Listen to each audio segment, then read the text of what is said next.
Arian, first of all, what do you know about the whereabouts and the welfare of the two athletes at the moment? So until this morning, I wasn't aware of the welfare of the athletes, particularly Hussein Rasuli and also Zakia. I tried a number of times to call to get in contact her via WhatsApp. Unfortunately, I couldn't get through because of the network failure and the power cuts in the country.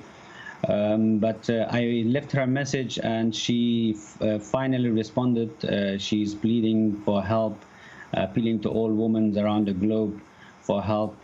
She says, she's moved from city of Herat, where she's originally from, to Kabul. She's in a state of shock and state of fear. Are there any discussions taking place with the International Paralympic Committee or any other organisations to help them get out of Kabul now that the airport has opened to some flights? I wasn't aware the airport is opened today. I don't know how many commercial flights are going in and out of Afghanistan today, but we haven't had any contact from any agencies to offer help to get them out of the country, to allow them to compete. Because this is the wish of Zakia. She left a video message this morning. I'm waiting to translate it and hopefully share it on social media for people to hear, because everybody was waiting to hear from her side. Yes, we're certainly waiting to hear that message too.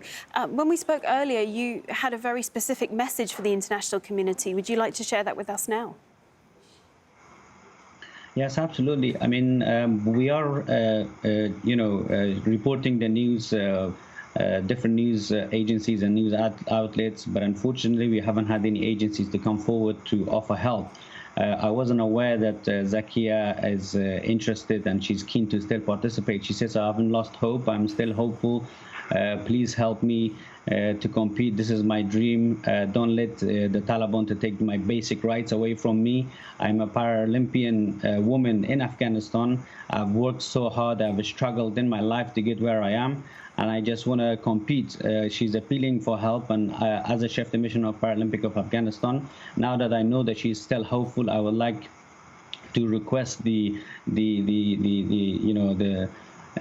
whoever, any country that's coming forward to help, maybe to get the athletes and the coaches to allow them to compete in Tokyo 2020. I know it's early days, but what do you think will the future of sport and parasport look like under the Taliban? I mean, I can only tell you from the past experience that we have had, the future was bleak, especially for female, for the Paralympians in Afghanistan. The Paralympic sport wasn't heard during the Taliban era, as far as I'm aware. But looking forward in the future, I don't think it will look any better because we have struggled throughout the 2 decades to get where we are.